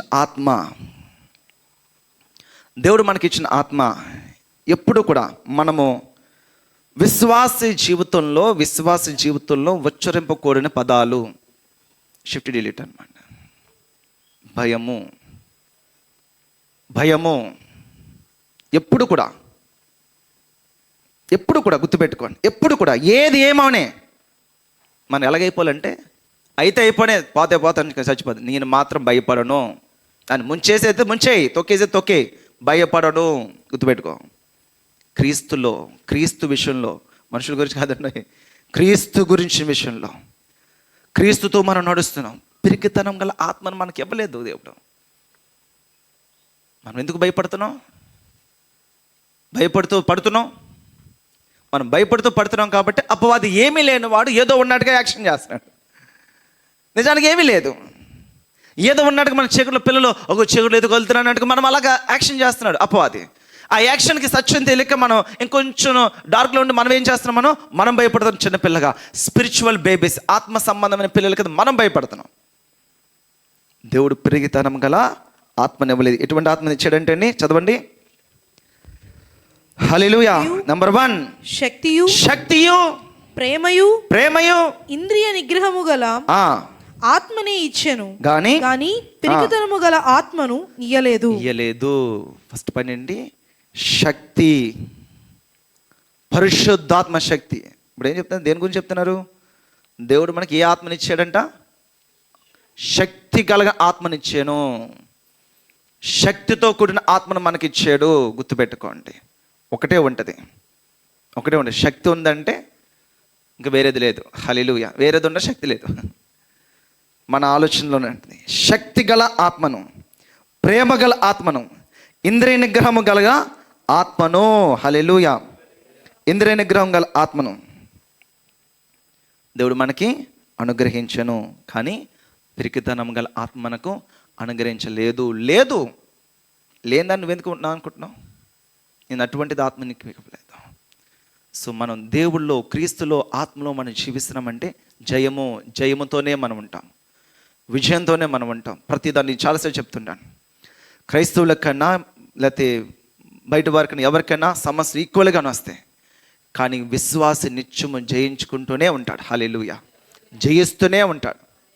సమస్యలు రావని ప్రభు చెప్పలేదు, బైబిల్ కూడా చెప్పట్లేదు. బయట ఎవరైనా చెప్తే నా సంబంధం లేదు. దేవుడి వాక్యం ఏం చెప్తుందంటే ప్రతి సమస్యలో నువ్వు జయం ఉంటుంది. ప్రతి సమస్యలో జయం ఉంటుంది. ఎందుకు? అటువంటి శక్తి నీకు ఇచ్చాను.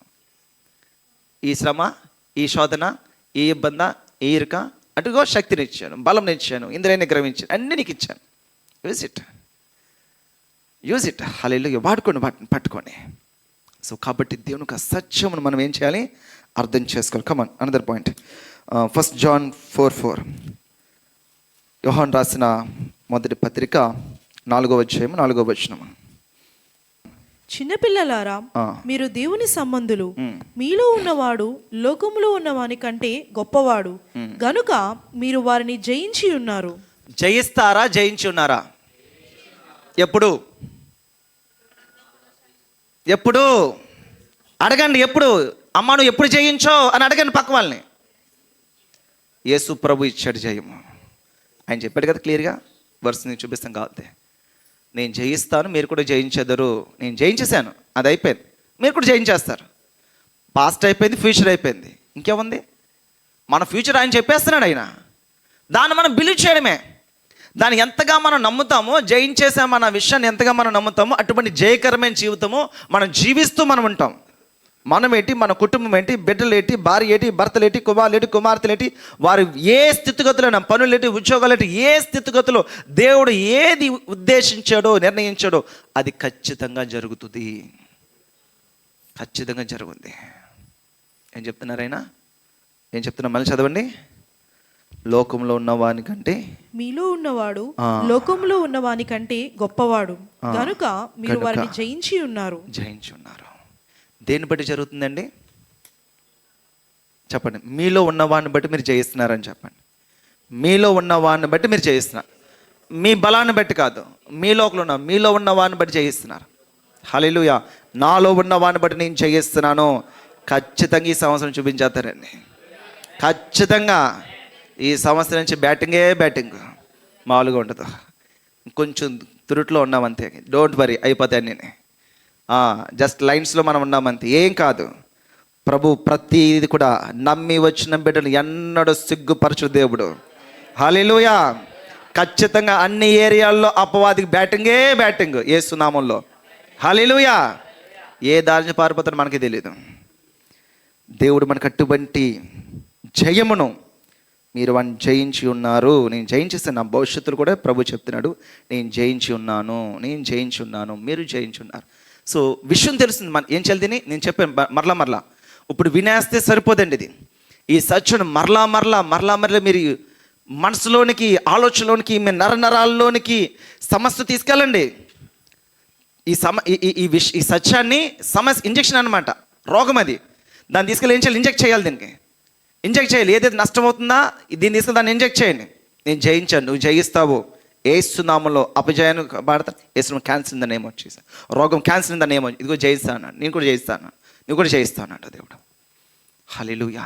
నీలో ఉన్నవాడు ఈ లోకంలో ఉన్నవాడి కంటే గొప్పవాడు, నువ్వు జయించి ఉన్నావు. అందర్ పాయింట్. హల్లెలూయా. దేవుడు తన వాక్యాన్ని మాట్లాడుతున్నాడు ఇంకా. హల్లెలూయా. దేవుని యొక్క సన్నిధిలో spiritual strength. Give no place. చూడండి, ఎఫెసీయులకు రాసిన పత్రిక 4వ అధ్యాయం 27వ వచనం. అపవాదికి చోటు ఇవ్వకండి. ఎఫెసియన్స్ 4:27. ఎఫెసీయులకు రాసిన పత్రిక 4వ అధ్యాయము 27వ వచనము. ఎస్. అపవాదికి చోటియ్యకుడి, దొంగిలుడు వాడు ఇక మీదట దొంగిలక అక్కరగల వానికి పంచిపెట్టుటకు వీలు కలుగు నిమిత్తము తన చేతులతో మంచి పని చెయ్యొచ్చు కష్టపడవలెను. ఏం చెప్తున్నారు ఇక్కడండి? ఏం చెప్తున్నారు ఇక్కడ? అపవాదికి చోటు ఇయ్యకుడి. విషయం ఏంటి?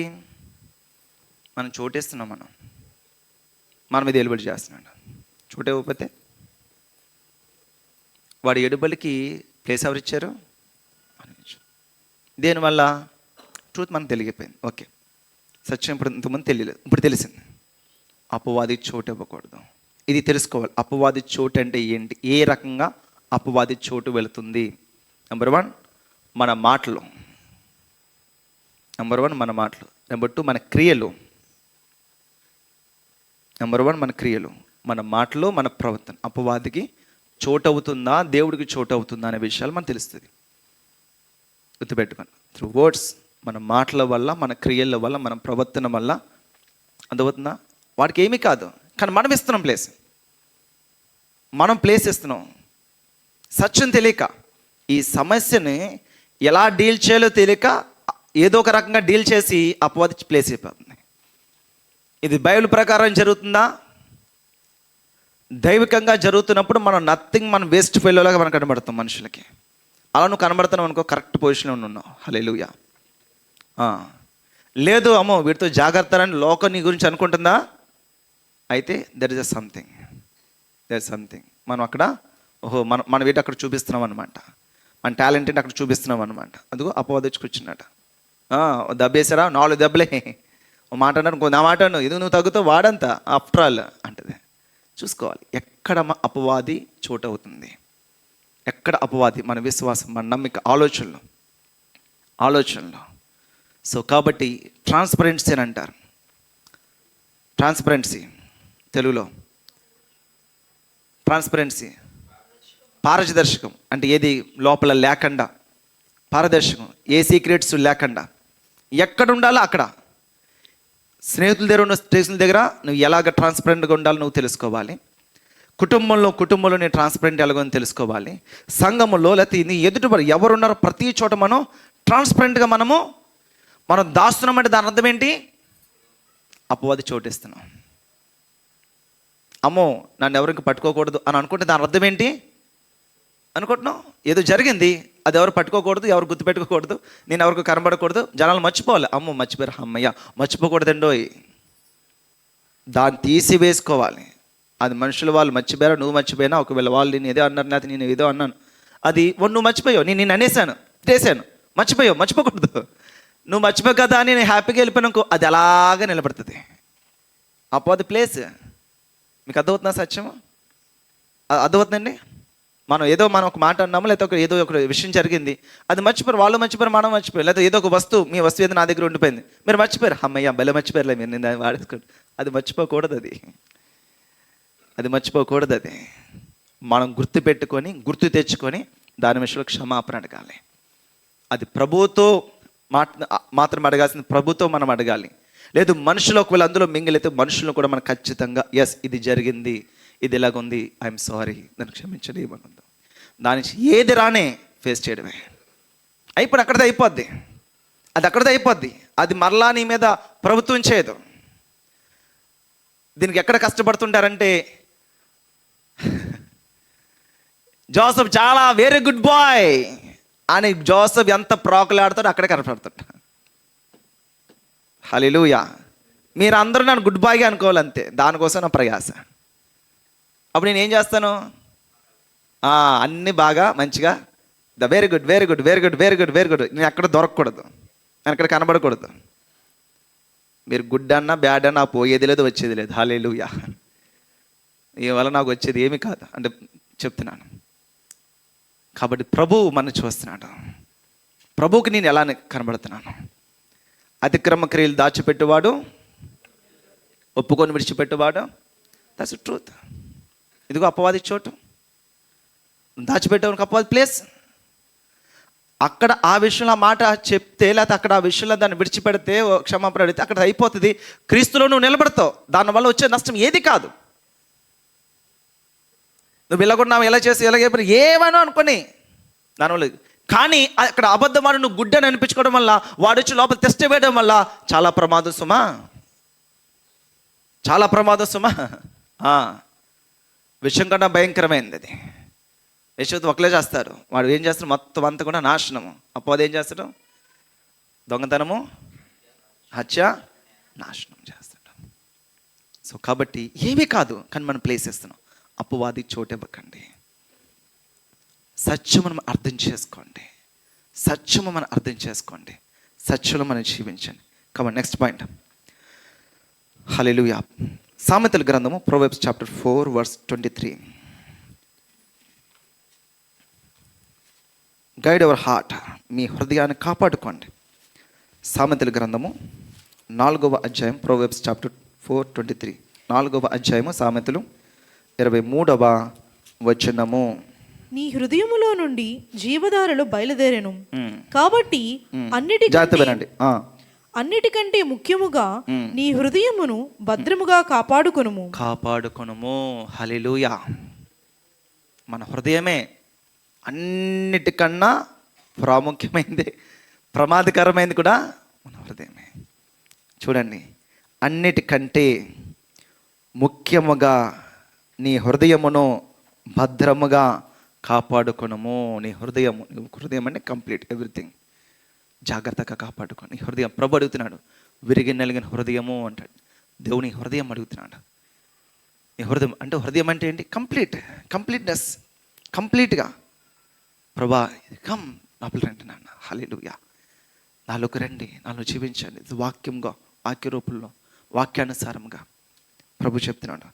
అన్నిటికంటే ముఖ్యముగా, అన్నిటికంటే ముఖ్యముగా నీ హృదయమును భద్రముగా కాపాడుకొనుము. అది కాపాడుకోవాల్సిన బాధ్యత మనకి దేవుని యొక్క సహాయం చేత, ప్రభు యొక్క శక్తి చేత, పరిశుద్ధాత్మ నడిపింపు చేత మనం ఏం చేయాలి? మన హృదయమును భద్రంగా కాపాడుకోవాలి. ఇది ఏంటిది? అన్నిటికంటే, చెప్పండి, అన్నిటికంటే నా హృదయమును భద్రముగా కాపాడుకోవడమే అన్నిటికన్నా శ్రేష్టమైంది. అన్నిటికన్నా శ్రేష్టమైంది మన హృదయము. ఇంకేమన్నా చూడండి, focus on the good things. Hallelujah. Philippians chapter 4 verse 8. ఫిలిపిల్ రాసిన పత్రిక, థ్యాంక్ యూ జీసస్, 4వ అధ్యాయము 8వ వచనము. మెట్టుకు సహోదరులారా, ఏ యోగ్యదైనను మెప్పైనను ఉండిన ఎడల, ఏవి సత్యమైనవో, ఏవి మాన్యమైనవో, ఏవి న్యాయమైనవో, ఏవి పవిత్రమైనవో, ఏవి రమ్యమైనవో, ఏవి ఖ్యాతిగలవో వాటి మీద ధ్యాస ఉంచుకొనుడి. హల్లెలూయా. సరేండి, ఫిలిప్పీలు రాసిన పత్రిక 4వ అధ్యాయము 8వ వచనం. మెట్టుకు సహోదరులారా, సహోదరులారా, ఇద్దరికి చెప్తారు, ప్రభు మాట్లాడుతున్నాడు. ఏ యోగ్యత అయినను మెప్పైనను ఉండిన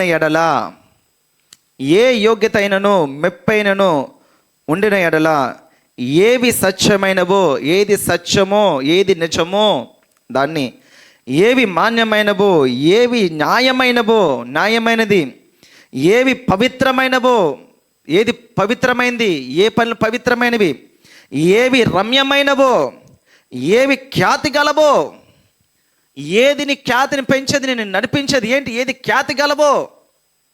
ఇహలోక ఖ్యాతులు అది వేరు, ప్రభు దృష్టిలో ప్రభు ఖ్యాతి వేరు. ఏది ఖ్యాతి గలవో వాటి మీద ధ్యాస ఉంచుకోండి. వాటి మీద ధ్యాస ఉంచుకోవాలి. ప్రభు మాట్లాడుతున్నాడు, దేవుడు మాట్లాడుతున్నాడు. వీటి మీద పెట్టాలి, అపవాది తంత్రాల మీద కాదు, వాటి మీద కాదు. ఎలా జరిగిపోయింది, అలా జరిగిపోయింది, ఇలాగున్నారు. No, nothing. మీరు నేర్చుకోండి. కొంతవరకు ఆలోచిస్తాం, కొంతవరకు మనం పట్టుకుంటాం, కొంతవరకు మనం నడిపిస్తాం, కొంతవరకు మనం చెప్తాం. అది దాటిననుకో, hands up, lord you take care of, I'm happy, you take care of. మనం చెప్పేంతవరకు మన మీద దోషం లేకుండా, మన మీద మనం, ప్రభు మాట్లాడతారు. మన కుటుంబం అయినా, భార్య అయినా, భర్త అయినా, పిల్లలైనా, ఎవరైనా, మీరైనా, నీరైనా, కొంతవరకు చెప్తాము, కొంతవరకు నేర్పిస్తాం, కొంతవరకు నడిపిస్తాం. అది కాదని అనుకో, హ్యాండ్స్ అప్. హల్లెలూయా. దానిని మనం తీసుకొని మన విశ్వాసం పడిపోయి అంతవరకు మనం తీసుకురాకలేదు, అంత మనం వర్క్ చేయగలదు, అది మన పని కాదు. హల్లెలూయా. So transfer to God, God will deal. హల్లెలూయా. ఒక మాట్లాడుతాం కాదన్నా రెండో అనుకుంటా, ఓకే నువ్వు అన్నదే correct, good, okay, very good, very good, done, go ahead, God will deal the things నా. ఆయన దిగుతాడు కదా, మనకెందుకు శ్రమ, ఆయన దిగారు అన్నీ చక్కబెడతాడు ఆయన. ప్రభు వచ్చేటట్టు చాలా సింపుల్ క్వశ్చన్లు ఉంటాయి. యాకోబు నీ పేరేటయ్యా అని అడిగినట్టుగా చాలా ఈజీగా ఉంటాయి. చెప్పడం మన నోరే తెరవబడదు. పెద్ద ఎస్ఏ క్వశ్చన్లు ఏముండవు, కష్టమైన తరం, మీ పేరేటమ్మా అని అడుగుతారు అంతే. ఆ పేరు వెనకాల పెద్ద చరిత్రే దాగి ఉంటుంది. హల్లెలూయా.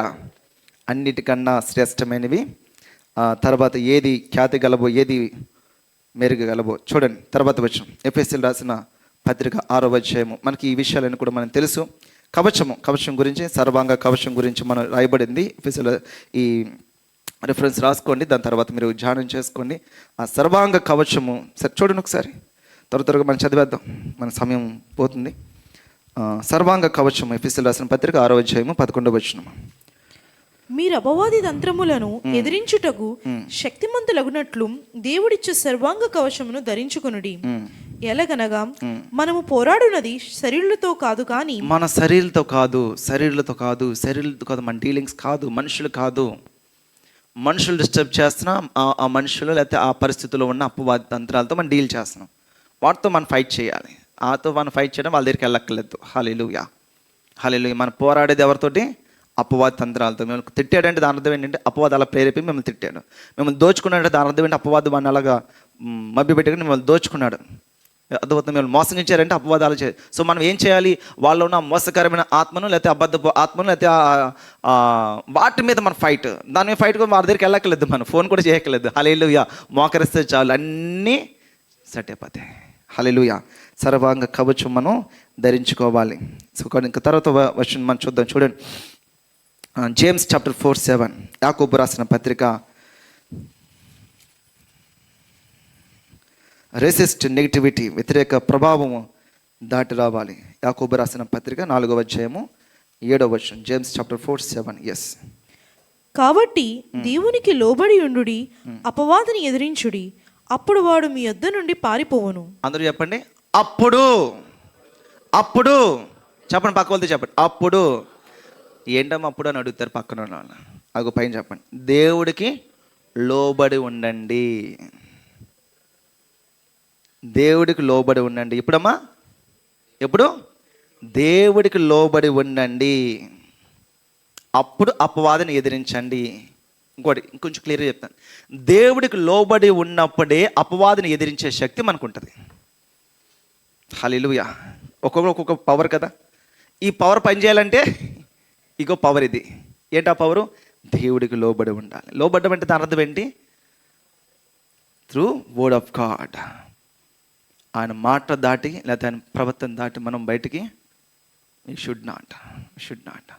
దేవుడు మన కార్యం చేస్తారు. దేవుడికి లోబడి ఉండండి. ఏసున అపవాది వెళ్ళిపో డోర్ నొప్పి తప్ప ఏముండదు.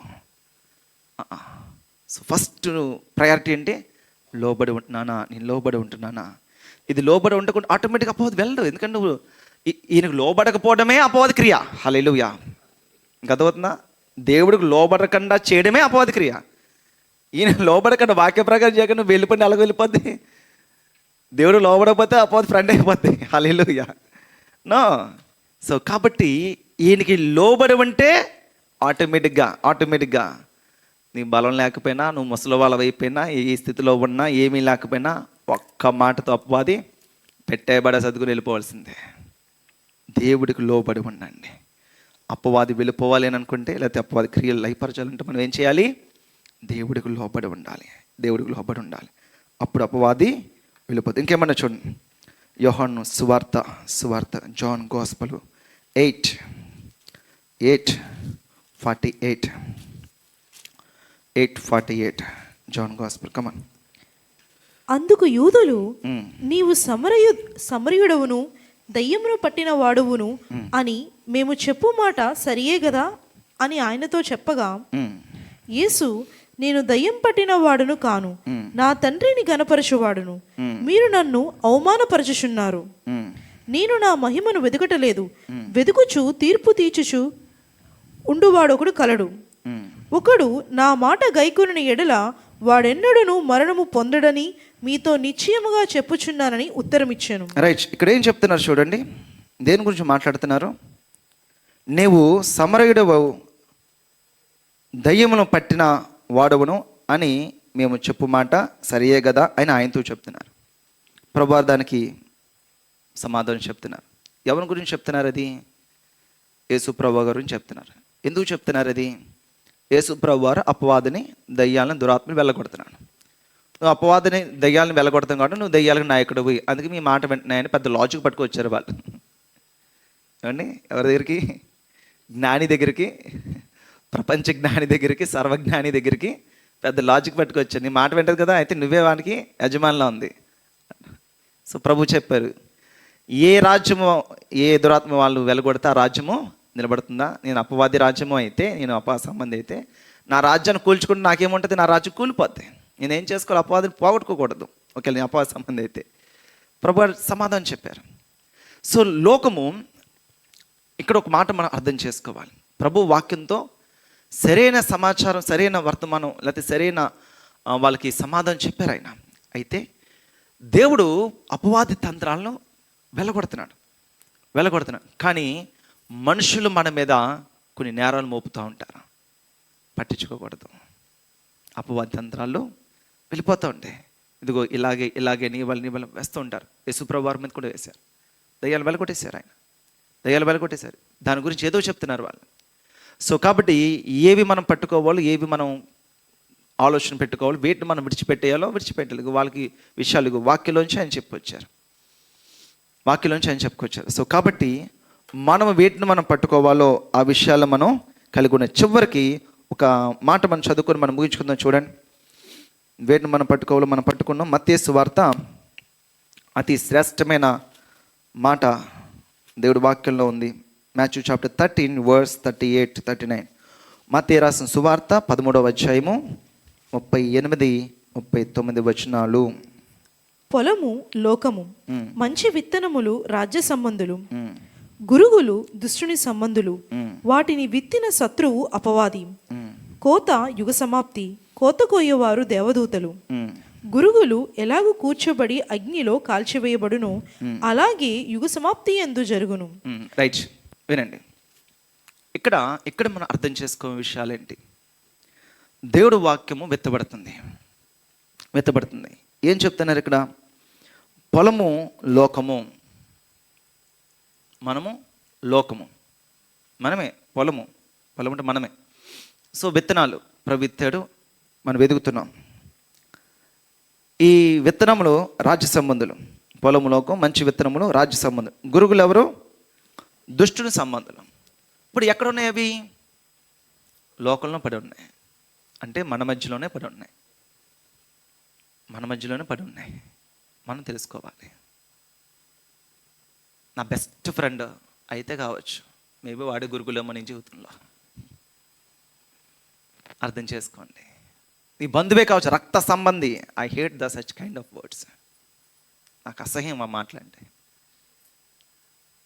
అంటే వీడు నా రక్త సంబంధి నువ్వు కాదన్నమాట కదా, వీడు ఎక్కువంటే నువ్వు తక్కువన్నమాట కదా. హల్లెలూయా. దేవుడు ఏం చెప్తున్నాడు?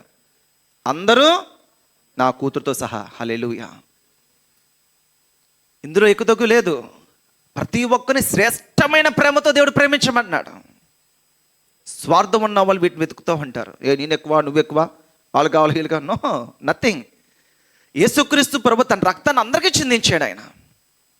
అందరూ ఎక్కువే, అందరూ విలువైన వారే, అందరూ శ్రేష్టమైన వాళ్ళే, అందరూ పరిశుద్ధులే. నేను చెప్తున్నాను, ఈ భూమి మీద ఉన్న 800 కోట్ల మంది, డౌట్ వద్దని, దాటిపోయారు. 800 కోట్లు కూడా దాటిపోయారండి. ఖచ్చితంగా విస్తారంగా 800 కోట్ల మంది కూడా పరిశుద్ధులే. అందుకే అన్నాడు, వెళ్ళి ఈ వారు పరిశుద్ధులు అనే విషయం చెప్పండి అయ్యా. యుద్ధాలు చేసుకుని చచ్చిపోతున్నారు 16 దేశాలు ఇంచుమించు. బాంబులు వేసుకుని చచ్చిపోతున్నారు భయంకరంగా. మనమందరం పరిశుద్ధులమే, మనమందరం నీతిమంతులమే, మనమందరము ప్రభు రాజ్య సంబంధులమే.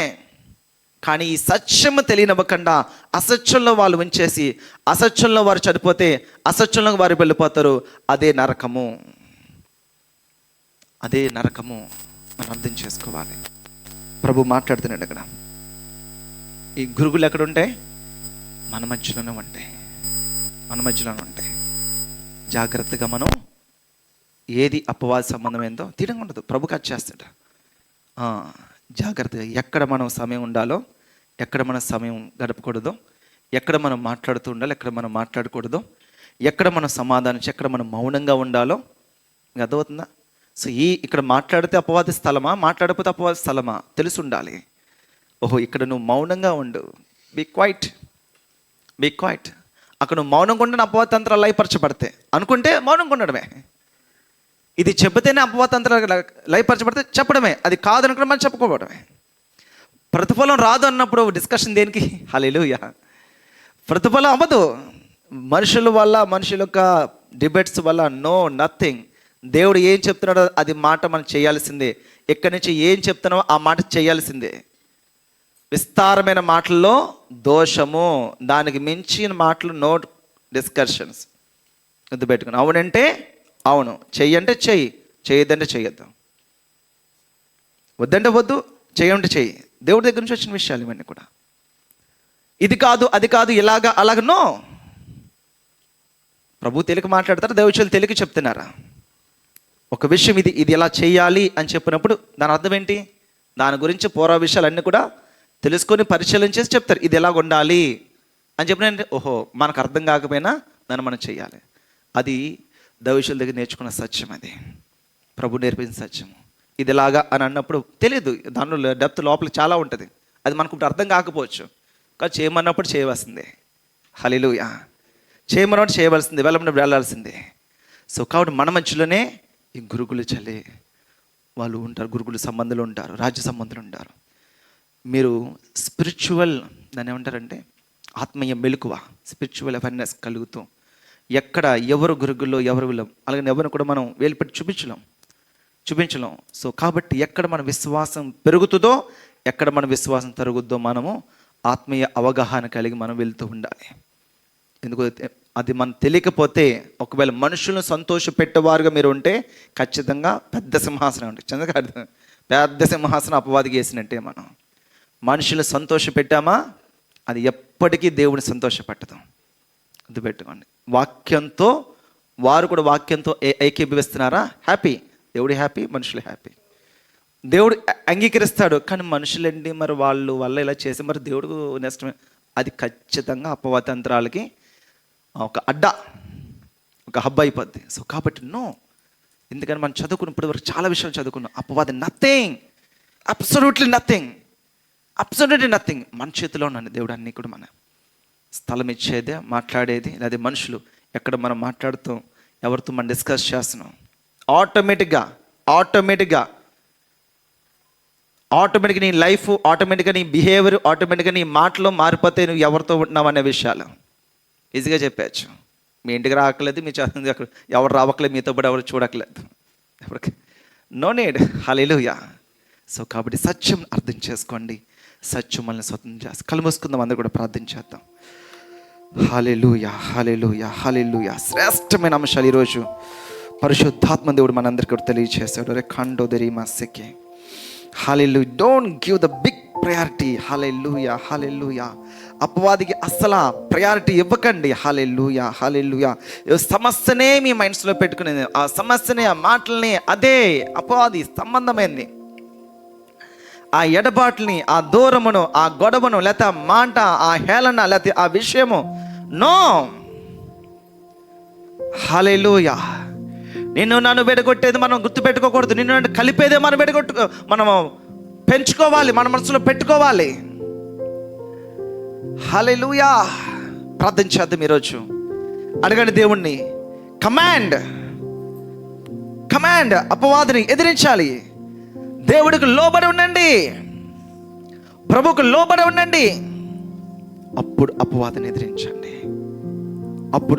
ఎదిరించండి.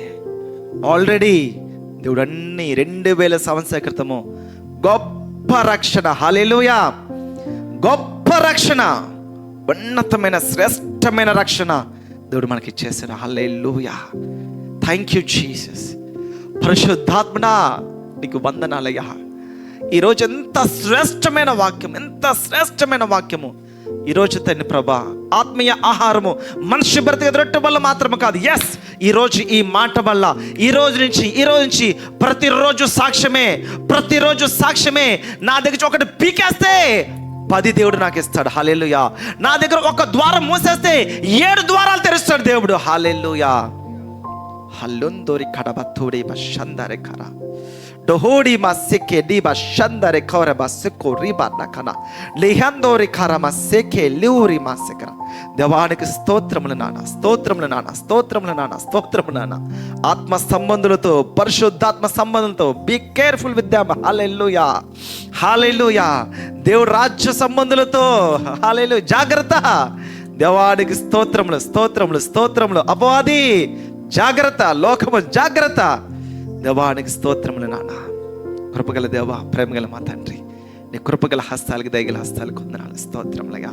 ఈరోజు ఈ వర్తమానము దేవా మాకు కూడా దేవా ఒక శ్రేష్టమైన, ఉన్నతమైన, ఘనమైన, బలమైన దేవా ఉన్నతమైన కార్యం మా విషయంలో జరిగిస్తున్నందుకు దేవా నీకు స్తోత్రములుగా.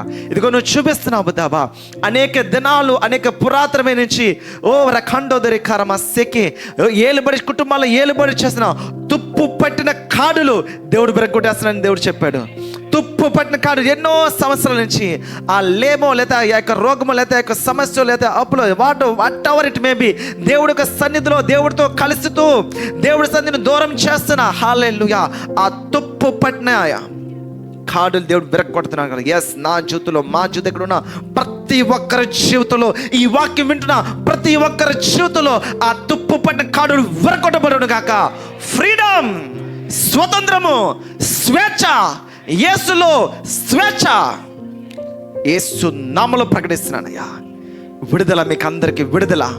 అపవాది తంత్రాల నుంచి విడుదల, అపవాది క్రియల నుంచి విడుదల.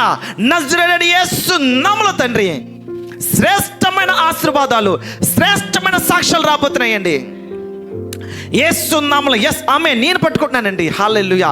శ్రేష్టమైన సాక్ష్యాలు, శ్రేష్టమైన అద్భుతాలు దేవుడు జరిగించబోతున్నాడు. ప్రభా నీకు వందనములయ్యా. కృపగల దేవా, ప్రేమగల మా తండ్రి, నీ కృపగల హస్తాలు, దయగల హస్తాలకి దేవా నీకు వందనములయ్యా, స్తోత్రములు నాన్న. దేవా ఏ పాటి వారము నాన్న. దేవా నీవు ఇటువంటి ఎంత శ్రేష్టమైన కార్యము, ఇంత శ్రేష్టమైన కార్యము నాన్న. ఏదో దేవుడు యేసుప్రభు సిలువ వేసి నాకు ఆ పాపాల కొరకు చిన్న మాటతో చెప్పేస్తున్నాం కానీ ప్రభా ఏ పాటి వారము నాన్న. ఇంత గొప్ప రక్షణ బైబిల్ సెలవిస్తుందండి. ఎంత గొప్ప రక్షణ ఆయన సిలువ మరణముతో ఆయన త్యాగం చేసి, బలియాగం చేసి, ఎంత గొప్ప రక్షణ మన నిర్లక్ష్యం చేస్తే ఎలా తప్పించుకుంటామో అపవాది తంత్రాల నుంచి, ఎలా తప్పించుకుంటామో. యేసయ్యానికి స్తోత్రములయ్యా. ఈ రక్షణ పట్టుకొని రక్షణలో దేవా జీవించేవారుగా దేవా మీరే నడిపించి కృప చూపి బలపరచమని మహిమా ఘనత ప్రభావాన్ని ఆరోపిస్తాం. యేసుక్రీస్తు సర్వశక్తి గల నామంలో స్తుతించి ప్రార్థించి విశ్వాసముతో ఈ ప్రార్థనని పొందుకున్న మా ప్రియ పరలోకపు తండ్రి. ఆమేన్, ఆమేన్.